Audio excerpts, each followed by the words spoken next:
BBC Sounds. Music, radio, podcasts. Hello, I'm Carolyn Quinn. Thanks for choosing this edition of the Westminster Hour for Sunday, May the 16th.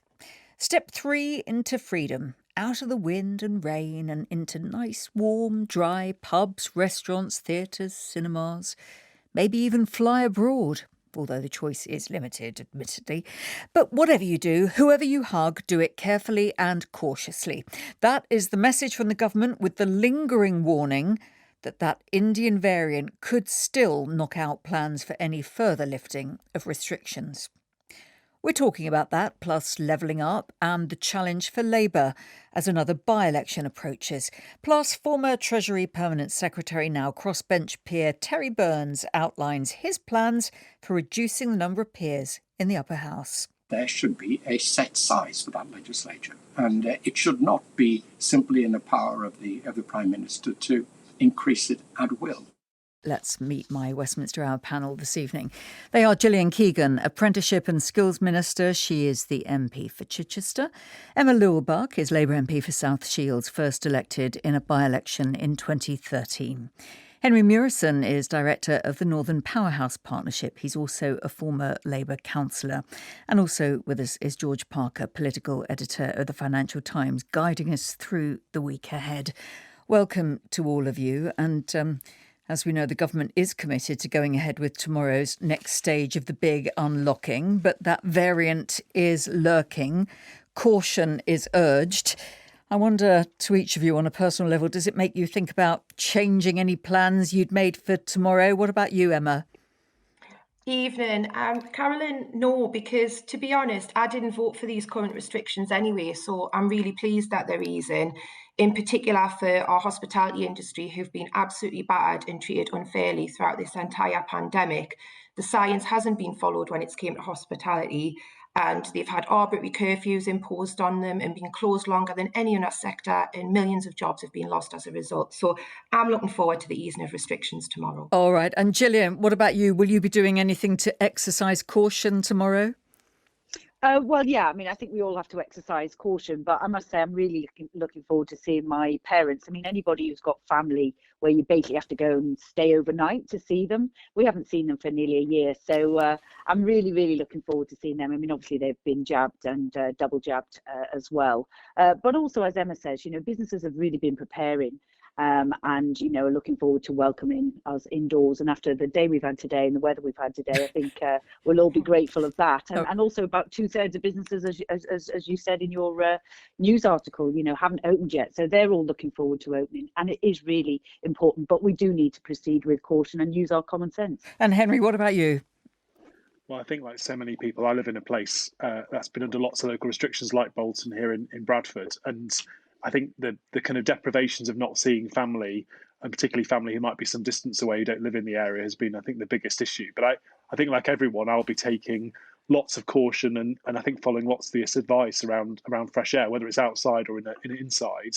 I think we can all show lots of caution, and even those of us who've been vaccinated obviously still need to behave and be sensible. And I think that's the overwhelming message that wherever you live somewhere that's had it most worst in the last few months, or some of the areas that maybe haven't been as badly affected, we all have to play our part. Now, the government is keeping the spread of the variant first identified in India under close observation. They say taking swift action where infection rates are rising. George, just remind us what's happening across the UK from tomorrow and what the government is doing to keep a close eye on that variant. Tomorrow is step 3 of the lifting of the lockdown in England. So it's a big moment when we are going to see, as you've just been hearing there, the opening of indoor hospitality, cinemas, theatres, sports stadium as well. I'm looking forward to going to see Crystal Palace play Arsenal on Wednesday. So a big moment in England. In Wales, similar sorts of loosening of the lockdown happening as well. We've got to, of course, remember that foreign travel will be allowed, but Mark Drakeford, the First Minister in Wales, has said it's best avoided. So you can travel abroad in Wales, but advised not to do so. And in Scotland, again, most things opening up from tomorrow, big exception being Glasgow and Moray on the mainland of Scotland, which are being kept in tighter restrictions for another week or so. And Northern Ireland, about a week behind the rest of the UK in terms of the lifting of lockdown there. But basically the UK broadly moving in step to a broader loosening. But everyone in all corners of the UK basically holding their breath because of that variant, the so-called Indian variant that seems to be taking hold in some parts of the UK, particularly the northwest of England and in London. And the Health Secretary, Matt Hancock, today has been saying more investigative work's needed on this strain. It'll be about a fortnight, really, before we know the real impact. But he was warning, wasn't he, that it had the potential to spread like wildfire amongst unvaccinated people. Yeah, I mean, he was sounding very cautious, I think, on the broadcast round this morning. And the big concern, I think, is that whilst the vaccine seems to be reasonably effective in keeping people out of hospital, a lot of people aren't vaccinated. And he came up with a very interesting set of figures on the Andrew Marr programme about the 18 people hospitalised in Bolton with the Indian variant, of whom he said the majority were people who'd been offered vaccinations but hadn't taken them up. There were about 5 people, I think, who had one dose and one person who'd had 2 doses.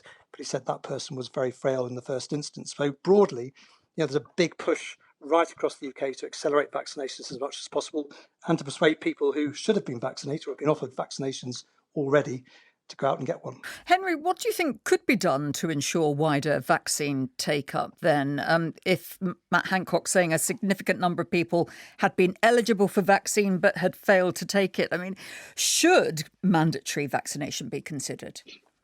I don't think mandatory vaccination is the right solution, because in the end, we need public consent. And I don't think forcing people to be vaccinated really helps. I think what I would notice is that in many of our more deprived communities, of course, the populations are on average a lot younger. People who have significant health inequalities tend to be in areas where the population is younger. In lots of our BME communities, it's not so much that necessarily BME people are saying no to the vaccine. The vast majority of Black minority ethnic people have accepted the vaccine when they've been offered it.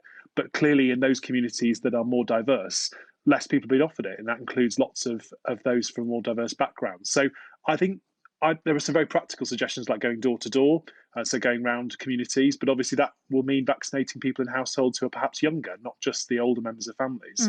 And I think that directors of public health and others in some of the areas affected, but also those that have more widely had higher infection rates, have been saying for some time that the tactics that are being used have largely benefited wealthier communities. So lots of areas with lots of older people have had lots of vaccines. And I don't think in Surrey there was ever going to be particular likelihood of outbreaks. And for months and months, this has been predicted that if we didn't get the vaccines out in more deprived areas more quickly, particularly where there are large tracts of younger people living in very built-up areas, this was always going to happen. And I think the government's going to be much more flexible. And that doesn't mean mandatory vaccines. It probably just means going door to door. So, Gillian Keegan, I mean, is there a chance, do you think, of rethinking the way that the vaccine is rolled out in these particularly affected areas? I know that Chris Whitty, when he was asked about this, said, no, look, you still need to vaccinate by age in the priority groups. But is there not an argument for targeting particular areas like this and giving vaccines to everyone, maybe over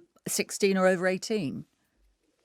Well, I think, first of all, it's got to be said that we are grateful that we have the highest vaccine uptake in the world, and 2/3 of adults have now been vaccinated and 20 million have had their second jab. And of course, we're going to be over 35s this week. Except a significant number of people who were eligible for the vaccine have failed to take it. Not as significant, but there are some. But in terms of, to answer your question, yes, we are looking at other things. We've been piloting vaccinating multi-generational households, and we'll be looking to see if that can be implemented, if that makes sense. We're also, we are surging the vaccination we're opening a new vaccination site tomorrow in Bolton, and the existing centres, we've already been extending the hours in Bolton, so to try and help more people get tested. And of course, the over 35s are starting this week. We're getting up to 800,000, we reckon. So it's really going to be accelerating, but where we are right now has put us in a very strong position. But of course, we know that the vaccine's the answer, and we're trying as much as we can to get to as many people as possible. But we are far ahead of most countries. But I mean, there does seem to be acknowledgement. I mean, certainly the words from the Prime Minister, the new Indian variant could pose a serious disruption to the government's next step of the roadmap in June. I mean, do you think this India variant could derail the exit plan planned for June the 21st? Well, we will know more about that, about the transmissibility in the next few weeks. I mean, we obviously have to go on the evidence. So, that's the whole reason for having these 5 weeks between each step, is to be able to cope with exactly this kind of thing, so that we can look at the impact of the step that we're taking, so the step we're taking tomorrow, but also to be able to, take into account any other evidence that's there as well. So we are being extremely cautious, and we will continue to be extremely cautious. Okay. And that's been deliberate from the very beginning. Emma Buck, as you said, you were unhappy about earlier lockdowns. You didn't want them at all, but this variant is affecting areas, in particular areas like Bolton. Do you think there should be thought of maybe local lockdowns or a return to some sort of tiering system if this variant does take hold in the way that some people fear? I think what we saw historically was that the tiering system didn't work, and national lockdowns, the problem has always been that the failure to implement proper test, trace and isolation policies, to have proper statutory sick pay, has led to the problems. In locking down without addressing those issues isn't going to solve this. And the reason we're in this mess yet again is for the Prime Minister's dither and delay. Over 20,000 people travelled into the UK from India whilst he dragged his feet for 4 weeks deciding what to do.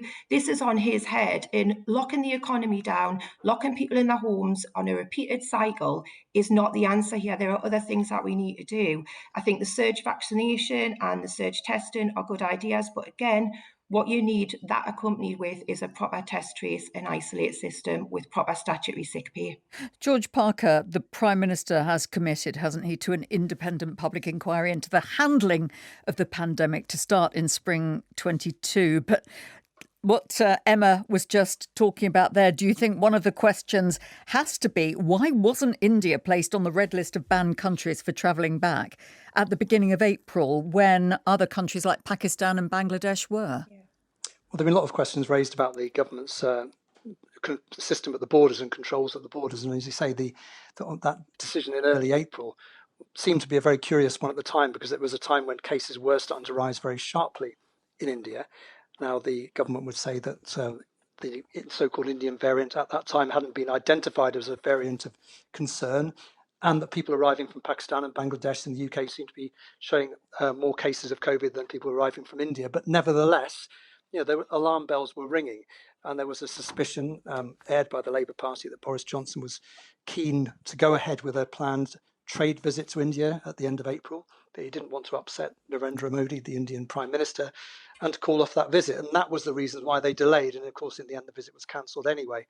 Now, the government strongly contests that, but certainly there is a view that, thousands of cases potentially came into the UK at that time, when there was no limit on people arriving from India, or certainly no red list anyway. Well, we've got a member of the government here on the panel, Gillian Keegan. So how do you answer that? I mean, did the government put striking a trade deal with India ahead of the nation's health? Absolutely not. We haven't put anything ahead of the nation's health for the last, year and a bit. It's been right at the heart of everything we've done. But just so you realise, we do have some of the toughest border controls in the world. You need a negative test before you fly. You need another test on day 2 and day 8. You need to quarantine for 10 days if you come from a red list in a hotel, if an amber list at home. So we do have very, very strict controls. This variant wasn't identified at the time. And in terms of, the comparisons between Pakistan and Bangladesh and the decisions making, there was actually a factor of the number of tests that were being done. So the reason there was more results in India was because they'd upped their testing massively. So, really, we can only take decisions based on the evidence. And our surveillance system is working. The fact that we can isolate these, the cases, the fact that we know where they are now, the fact that we, can monitor, and we do monitor, I think should give us some comfort that, by and large, the system is working. But if we think it's possible, when these variants are coming up in various places, usually where they've lost control of the virus, this is what we're dealing with. And we have to get The only real long-term strategy is to get everybody vaccinated, which is why we've been so focused on doing that, and which is why I think we should be in a good position once we put all these things together to be able to manage this. But there's no doubt that it needs to be managed. These variants could still come up. And Emma, given what you said, do you think we need to have a rethink about international travel this summer? Sir John Bell, who oversaw the team behind the AstraZeneca vaccine, said today on Times Radio that foreign holidays are not a good idea this summer. How would your constituents greet that news? I mean, I think most of my constituents would not be happy about that. You know, those who have been looking forward to travelling, looking forward to visiting loved ones in other parts of the world are really keen to do that. And I think, you know, the problem here is that airport controls were implemented really late on. You know, we were screaming from the opposition benches all through the pandemic to implement some airport controls, and they were implemented late, which again contributed to us having one of the highest death rates in the world through coronavirus. So, you know, I don't think we should be putting a ban on travel, but we should be monitoring it very carefully, and that's for the government to do, and they need to act swifter than they did in relation to the Indian variant. Brief thought from you, Henry?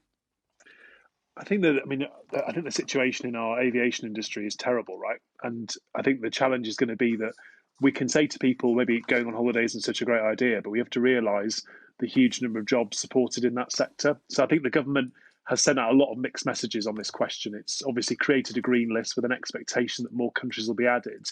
But from Matt Hancock's discussion this morning on various programmes, it certainly felt like it was very unlikely that there'll be a large number of countries added, and potentially people probably shouldn't be thinking about going on holiday. So I think we have to work out how we're going to support those sectors of the economy that are going to be held back. Because obviously we talk about reopening, but in terms of all the jobs supported in those sectors related to travel, there is no reopening in a real sense, even with the green list. And I think that is something the government's going to have to address, is what are we going to do, particularly to protect those sectors that we rely on for business travel, because it isn't just about holidays and personal visits. And of course, those who are visiting family, as Emma mentions, very important, but also large parts of the economy depend on business travel, and that's a sector that is absolutely in abeyance and will be for some considerable time.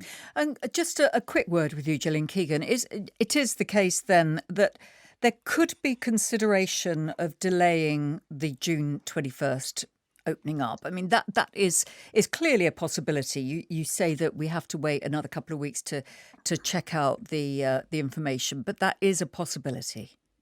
It's a possibility when you don't have the information. I mean, there's no point saying it's not, because we don't have the evidence. If the evidence shows us that we need to do that, then of course we'll have to take the actions that the data gives us, really. And in terms of opening up, we've got a very strict process to look at opening up countries. And of course, people are hopeful that we will open up more. But again, it will depend on the factors, our vaccination, their vaccination, the rates in the various countries, etc., new variants. So we'll be looking at all of these things. And this is the way that we will have to manage it, to try and get that balance between supporting the airline industry, the travel industry, the business travel industry, and all the other industries that have been so badly impacted over the last year or so, all over the world, but, in particular in our country. OK, well, George Parker, let's turn now to look at what was announced last Tuesday, the Queen's speech. And in the Commons tomorrow, MPs will continue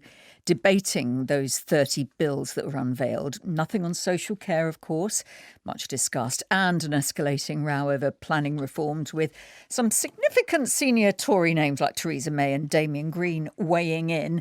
But George, those issues aside, because we'll be talking about those a lot in future weeks, what do you think is the big picture with the Queen's speech? Well, I suppose the big theme, and it's been the big theme for Boris Johnson for the last couple of years, is this idea of levelling up, isn't it? The idea of spreading opportunity around the country. And it was interesting, the Queen, in the speech written for her by Boris Johnson, obviously talked about levelling up opportunity. And if you look through the bills in the Queen's speech, it's the usual hodgepodge, and we all try to draw a connection between them. But you look at some of them, which all have an impact on that sort of agenda. So things like the skills reforms that Gillian will, I'm sure, will be talking about very shortly, improving learning and adult learning as well. The free ports revolution, the idea of creating a new generation of enterprise zones, many in old industrial port areas, the planning reforms you mentioned, and also a new subsidy regime. This is the one that replaced the EU one, which will allow the government to give targeted support to companies and to new industries to help them out. And so I suppose if you're looking for a theme, that is probably it. But we'll probably come on to discuss levelling up in a minute. What does it actually mean? I was speaking to one minister the other day who said it was such a broad phrase, it was virtually meaningless. So I suppose some of these bills will try and put a bit of definition of what Boris Johnson's actually talking about. As you say, the Queen's speech said the government would level up opportunities across all parts of the United Kingdom. But a lot of people have pointed out that it didn't talk of levelling up outcomes. What does that tell us? Well, it's much easier. It's much harder to measure opportunity, isn't it, than measure outcomes. You can measure outcomes quite easily by looking at incomes and employment rates and all the rest of it. Measuring opportunity is an almost impossible thing to do, although Gillian might have a go at trying to explain it in a minute. And, you know, one of the things that Boris Johnson's done in the last few weeks is he's created a unit in number 10 Downing Street, led by Neil O'Brien, a former Treasury advisor, a very bright Tory MP, to advise on what levelling up actually means. And you might sort of say, well, why is it taking Boris Johnson over 2 years to try and define what it is that he means in his sort of grand mission for Downing Street? But nevertheless, there's going to be a white paper on levelling up. We'll have a few more targets on what they're trying to achieve. And then people in those areas in the Midlands and the North will be able to see whether the government's actually living up to the rhetoric. Well, indeed, Gillian. Keegan, we have to wait for a levelling up white paper promised later this year. And so for now, the only really concrete measure announced in the speech was a flexible loan scheme to encourage wider participation in further education in England. And that falls within your bailiwick, doesn't it? It's called the Skills and Post-16 Education Bill. In a few sentences, what does it hope to achieve?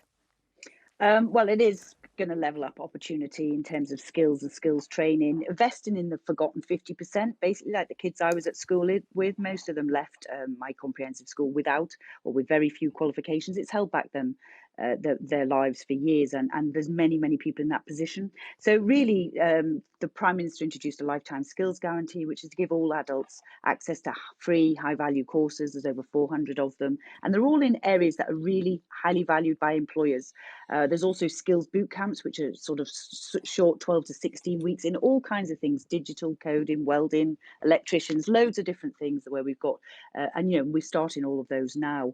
And these will all lead to good jobs, and they'll all be flexible. And the thing that's most struck me in my job is there's hundreds of thousands of skills shortages in our country today, and that's tragic when you've got rising unemployment. And really, there's a mismatch between the skills that people have and the skills that employers want. So that's the big change of bringing employers into the heart of the system. So people study what employers value, and the lifelong loan entitlement will mean that everybody now has access to student finance, flexible over 4 years, to do, you know, at any point to be able to upskill. And of course, many people will need to reskill during the lifetime of their careers. But it's not open to everyone, isn't it? Because if you've already got a certain level of qualifications in your field, you can't take up this offer. You can't take up the lifetime skills guarantee if you already have a level 3. But if you are wanting to do level 4 and 5, that's what this lifelong loan entitlement is there for. And it will be modular and flexible. So that's what we're working through as well. But that's where you will be able to take up those options as well. And then skills boot camps are open to everybody. And they're really with employers across the country where they've said, we've got these skill shortages, and they'll work with training providers to actually put something on to be able to fill them. And then there's a guaranteed job interview and hopefully a job at the end of them. All right. Well, two thoughts occur. You know, you can skill people up, but you need to have a job for them to go into ultimately at the end of that training. And aren't you now saddling people with debt that they won't be able to repay at a time when a lot of people are already in financial difficulty? Well, it is works like this. It will work, I guess. We haven't worked it through yet, but it's intended to work like the student loan system. So it's basically a tax. So as your earnings increase, you'll pay it back. That's not well loved, is it? Well, I think, to be honest, though, it's only, I think with many adults, what the evidence shows is if they can see a route to a better job, then they will invest in training. But they need to see that route, because, you know, why on earth would you do it? But you can get very, very, very quick paybacks from some of this stuff, because, you know, you can upskill and then you can basically get yourself into highly skilled jobs. The one I went to the other day I was with some apprentices. Once they're finished, they'll be earning very, very 3 times the national average of, and that's in their 20s. So these technical jobs are highly valued, and if you can get the skills, you can really earn more, and that's something everyone can work out their equation. But it's certainly always driven me when I was doing my own studying whilst working at the same time. Because it gives you higher skills and you get paid more. Emma, is this something that people in South Shields, will they take this idea up? I mean, I think it's, the lifelong loan entitlement isn't going to be in place until 2025. That's a long time when we're looking at 2 million people unemployed and 600,000 of those being young people. We need some action now. And I think people are fed up of empty, vague rhetoric such as levelling up that means nothing and doesn't translate to anything on the ground. If you look at the government's approach to investment in the areas they say they want to level up in, they're sowing division and they're creating competition, having areas pit themselves against each other for very small piecemeal pots of funding. If the government was serious about all of this, why did they rip up their own industrial strategy? Why is there an absence of an employment bill that they promised in the Queen's speech? Why are they failing to act on 0 hours contracts and insecure work? Why are they allowing fire and rehire practices to continue? All of this is what would help level up. But they're not serious about this. They're just, once again, off on a PR exercise like they were with the Northern Powerhouse, and people are fed up of this empty words that never deliver for them. Northern Powerhouse, though, Henry, I'm going to get Gillian to respond to some of those points, but what did you make of that, about the Northern Powerhouse as the director of it?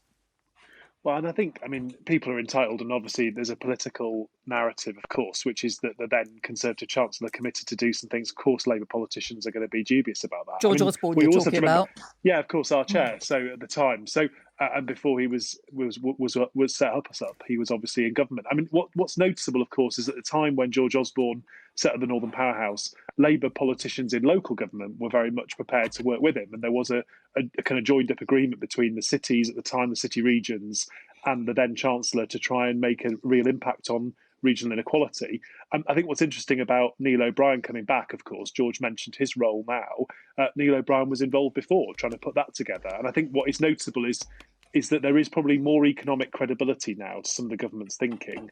Whether the rhetoric turns into reality, I think, is still a question. But unlike levelling up, the Northern Powerhouse was very specific. It wanted to see a closure in the gap between North and South. It wanted to see better educational outcomes in the north of England, better kind of life chances in particular, and also higher wages and higher productivity. I think levelling up could equate to something similar for the whole country, but it is going to have a lot more detail behind it, because you don't simply with promises and hot air make a difference. The investment that's going to be needed, if you compare it to, say, East Germany and West Germany after reunification, the investment in order to bring East Germany up to the level of West Germany was huge, and the current government's plans do not measure up to that scale of ambition. All right, I'm going to explore with you what other things could be done, but just to go back to you, Gillian, Emma, very sceptical of your plans to level up the country. She thinks it's basically a smokescreen for gifting money to areas that don't need it but happen to have a Tory MP.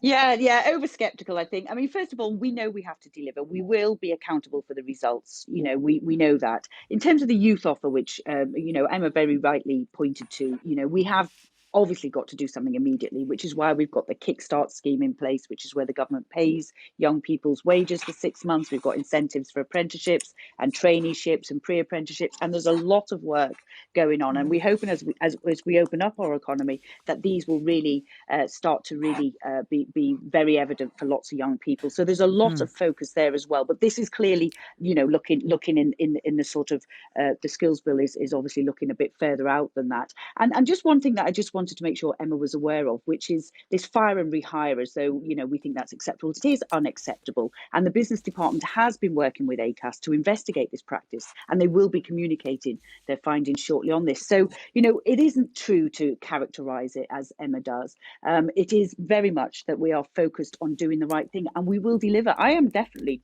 determined to deliver on the skills revolution and technical training revolution in this country. So, Emma, that's why I've come into politics. Emma, you'll be keeping a close eye on that, I'm sure. But and you've made your point there. But what about more devolution? Do you think that maybe giving the metro mayors more responsibility over issues like this would that help in your area? I mean, I've never been entirely in favour of that, because the whole devolution argument is around bringing politics closer to people. Now, creating new structures and new offices and new titles and putting somebody in an office can still feel remote to people, as if someone's down in Westminster. I think good politicians bring politics closer to people, and politicians working together can do these things out width of devolution. And just to come back quickly, if the government were as serious as Gillian's saying about these things, they've had 11 years to deliver. They've never legislated against the fire and rehire practices. The Kickstart scheme has only created jobs for 5% of young people, and the Restart scheme hasn't even begun yet. This has been 11 years. There are millions of people unemployed. There are 14 million people in poverty. That is the record of 11 years of Tories. Henry, this idea of sorry, Gillian, I just want to move on to, because we're running out of time. But Henry, the idea of metro mayors being given more responsibility, or moving civil servants around, that moving parts of the Treasury, for instance, to Darlington was claimed as a bit of an achievement by Ben Houchen, the Tees Valley mayor. Should there be more of that? I think that devolution to metro mayors is more powerful and persuasive than moving civil servants around. I don't see any disadvantage to moving part of the Treasury to Darlington, but it still doesn't help in Merseyside, right? Because a civil servant in Darlington isn't going to have a better appreciation, really, of the challenges in other places, apart from on their own doorstep. And that's the challenge around kind of knowledge and where that knowledge sits. So I would take on Emma's challenge, which is that clearly you need to have accountability. So if you want to spend more money outside of Whitehall, someone has to be accountable for that. And I think the benefit of those metro mayors is that research we've got out tomorrow shows very clearly that turnout in these elections was dramatically up in May compared to the previous time mayors were first elected. The mandates of all the northern sitting mayors, actually, whether they're Labour or Tory, went up significantly. They all outperformed their parties as well. So these people are clearly getting a large degree of public support for many of their ideas and proposals. And I believe that means that government can then trust them to do more. Many of Gillian's skills reforms and what she and the Secretary of State want to do in the skills system, those are things that have been championed by the metro mayors. And I think the challenge to government is, rather than trying to always do things from Whitehall and relying on their own officials, that if they can work with these people, the same way that when the Northern Powerhouse first came about a few years ago, there was that cross-party working. I think on issues like skills, you listen to what people like the metro mayor in the Liverpool City region, Steve Rotherham, are saying. It sounds remarkably similar to what the Prime Minister is now saying about these issues. So I think it would work significantly better in terms of addressing the crisis if in the recovery we saw more of that joined up working between Whitehall and these metro mayors. Emma, can I just chat to you a little bit about the Labour Party? Because, Labour MPs might complain about the government's approach, but look at the election results. And apart from those mayoralties, so much went wrong for Labour and Sir Keir Starmer, and he has faced heaps of criticism for responding with a hasty reshuffle. I just wonder, what do you think Labour can do to recover ground in areas like, obviously Hartlepool, but there's a Batley and Spen by-election coming up. What do your constituents want to hear from the Labour Party that they haven't been hearing? I think, there's what I don't want our party to do is go into another review process where we talk about how we need to listen to people. MPs like me and other MPs are out listening to people all the time. We need to start acting on what people are saying to us. There needs to be an acknowledgement that we got it wrong over Brexit and that we've lost faith with voters because of the position we went into the 2019 election with over Brexit. We need to have some policies, some simple, clear policies to put out there around the things that people care about. So around local regeneration, around employment, and around good public services.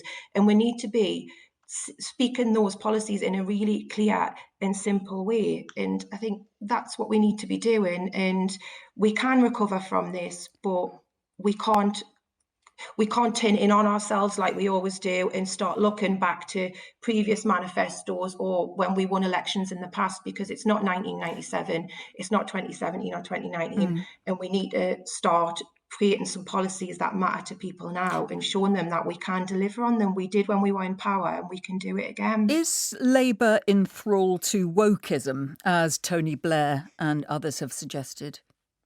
I think there is sometimes an over-focus on perhaps identity issues and other issues, and we need to start looking at issues that matter to our communities. I think there's a tendency as well to view the working class as, one homogenous group who all think and feel the same. Well, they don't. We need to acknowledge that we can't try and appeal to a working class that no longer exists. It's an image that the party hierarchy seems to have had for a while that just doesn't fit. So there's things we can do.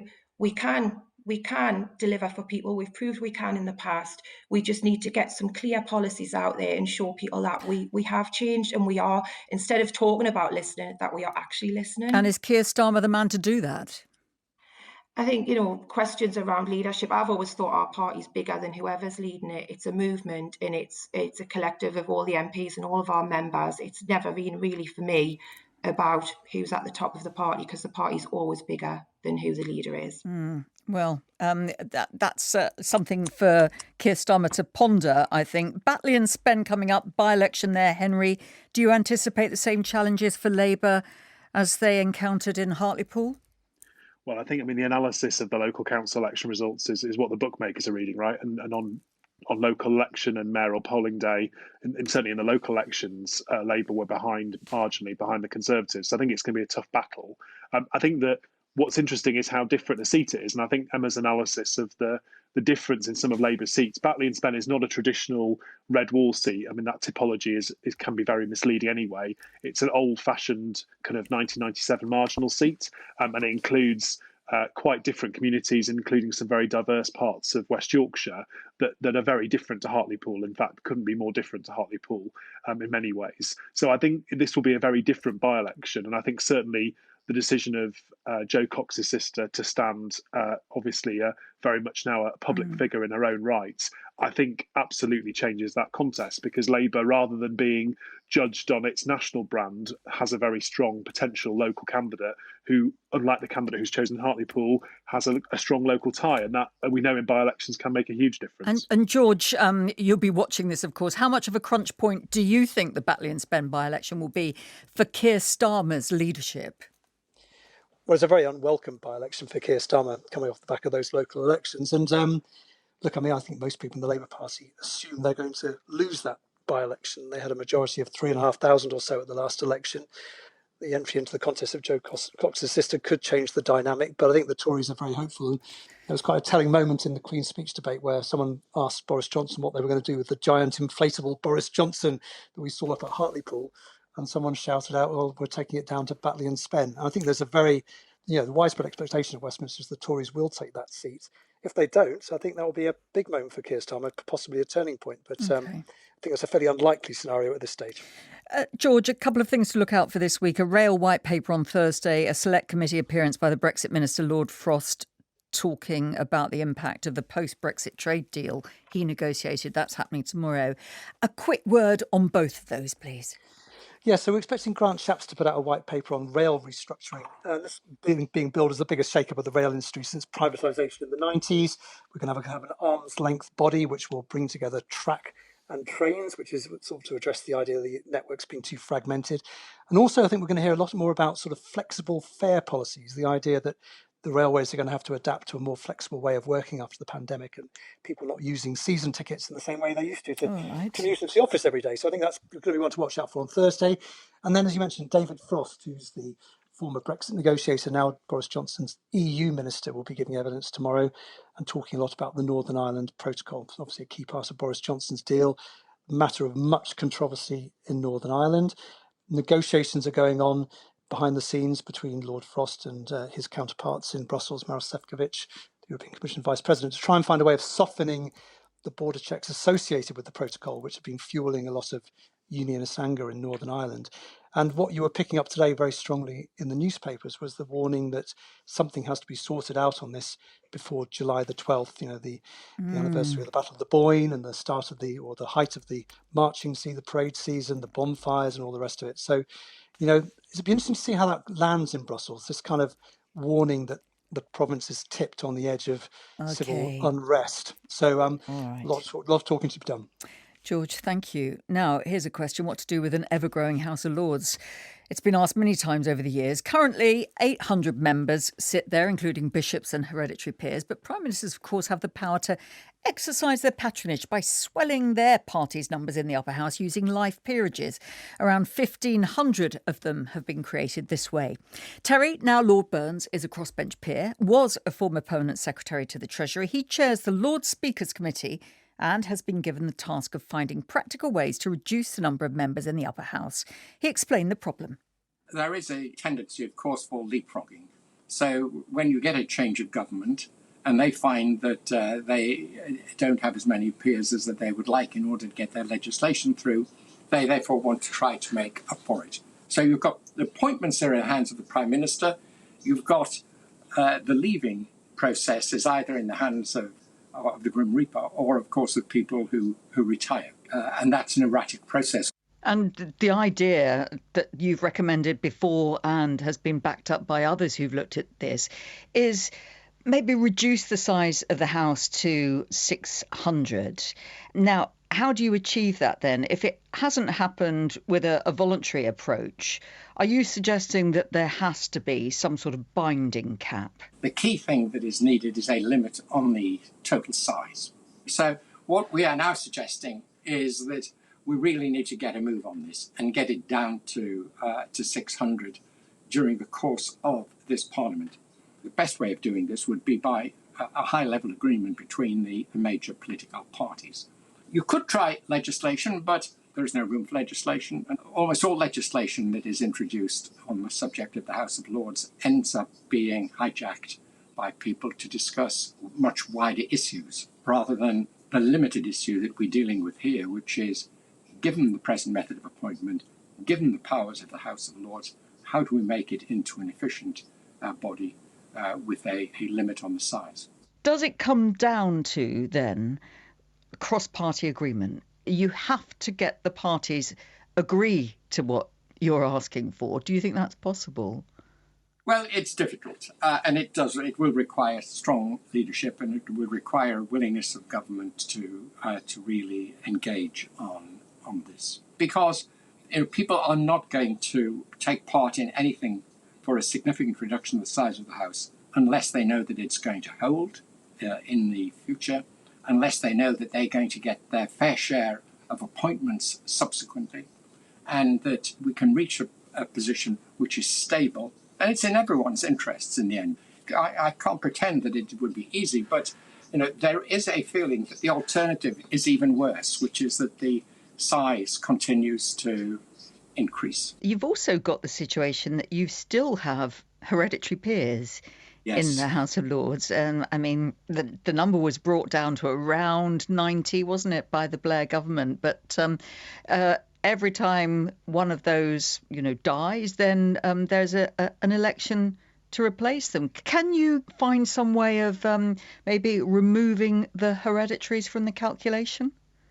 Well, I think there is also widespread support in the House of Lords to end the by-election. One could end the by-elections and then gradually the number of hereditary peers would reduce.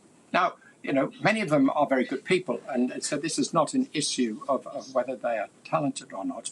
The problem, I may say, is, of course, this is set in legislation. Just as there are 26 bishops in the House of Lords set in legislation, this number of 92 accepted hereditaries is also set in legislation. So it is subject to similar problems to that which we discussed earlier. What do you think, at its heart, would be the consequences of not tackling this? Do you think the credibility of the House of Lords is at stake? I do. I think a House of Lords which just increases in size, I think, presents a very poor image. already I fear the problem is that whenever there are appointments to the House of Lords, it raises the question of why are there so many people talk about attendance rates, they talk about expenses, etc. There is a sort of basic constitutional issue. I also feel that that if one has a legislature, that there should be a set size for that legislature, and it should not be simply in the power of the Prime Minister to increase it at will. Do you personally think that an elected upper house is the answer or not? Oh my goodness! I really don't think you can talk about moving to an elected house without really having thought very hard about the powers that it has and what it is that you are asking people to do. At the moment, given the powers of the House of Lords, I think it works pretty well in terms of the job that it's been asked to do.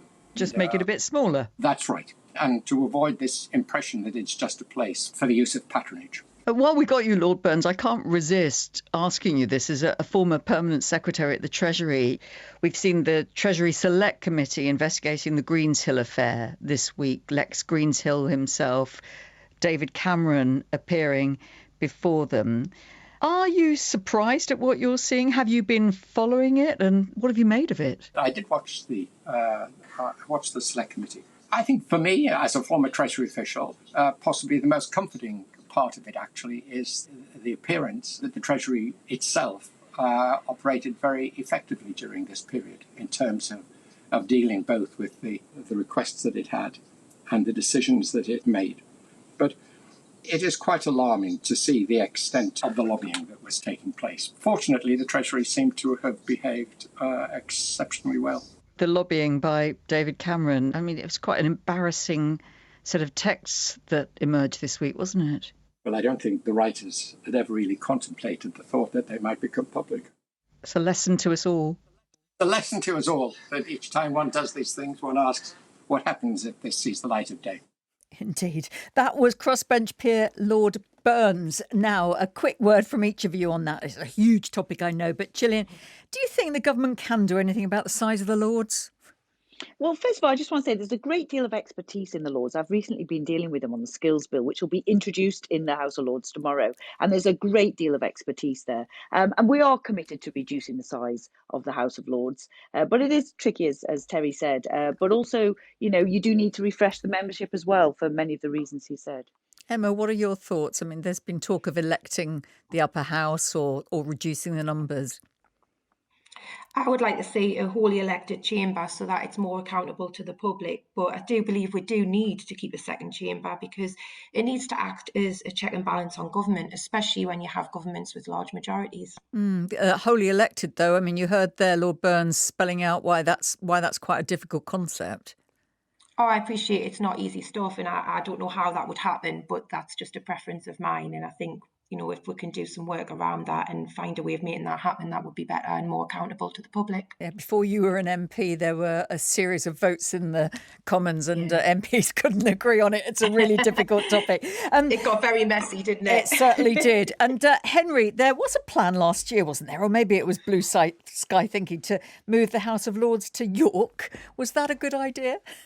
I mean, I think York would benefit from many things. I'm not sure the House of Lords is what it necessarily needs. And I think the new Lord Speaker, I know, is talking about going on tour, and there were some very amusing pictures on Twitter of buses and coaches that could bring the Lords around the country. I mean, I'm always a bit concerned about those sorts of things because it can smack of tokenism. And the wider issue, of course, is the House of Lords is largely full of people who don't represent the country, not just socially, but in terms of where they're from. So, I mean, until very recently, there's been very few peers in North of England. I think the Baroness Blake, who used to be leader of Leeds City Council till very recently, is a notable exception from the recent entrants. But I do think, as well as the patronage question, and I think that is a fair one, I think there's a wider point about the representativeness of the House. And right. I know that has to be addressed as part of any reform, because at the moment it doesn't have any role in speaking for the nation in any broader sense than people who happen to be friends of the Prime Minister. New Lord Speaker, take note. Now, front pages of the papers have come in. George Parker's been looking through them for us. What have they got? Well, Karen, in the last few minutes, we've just had some words released from Downing Street with Boris Johnson's message to the country. And he says that the lockdown lifting tomorrow should be accompanied by a heavy dose of caution. And that is reflected right across most of the front pages tomorrow. So The Telegraph says play your part to beat the variant. PM urges public. The Mail says don't blow it, Britain. Johnson urges this heavy dose of caution. Independent tells people to stay outside if they possibly can. So generally a sort of very cautious note being struck by the newspapers tomorrow. I suppose the big exception to that is the front page of The Sun, which has a bit of a pun going on there. It says, get the shots in. So basically confirming Matt Hancock's message that the vaccine seems to work against this new so-called Indian variant. But of course, accompanied by a picture of someone having a shot down at the pub, probably inside tomorrow. And the other paper, which is very quickly to pick up on, is The Times, which is saying that holiday plans are going to be thrown into chaos because ministers are advising people not to go to amber list countries like, for example, Greece, France and Spain, even though the ban on leisure travel has actually been lifted. My thanks to George Parker, Emma Lewell-Buck, Gillian Keegan and Henry Murison, and many thanks to you for listening. Join us again next time, won't you? And to make sure that you don't miss any future editions of the Westminster Hour, then you can subscribe to this podcast on your favourite provider. Have a great week.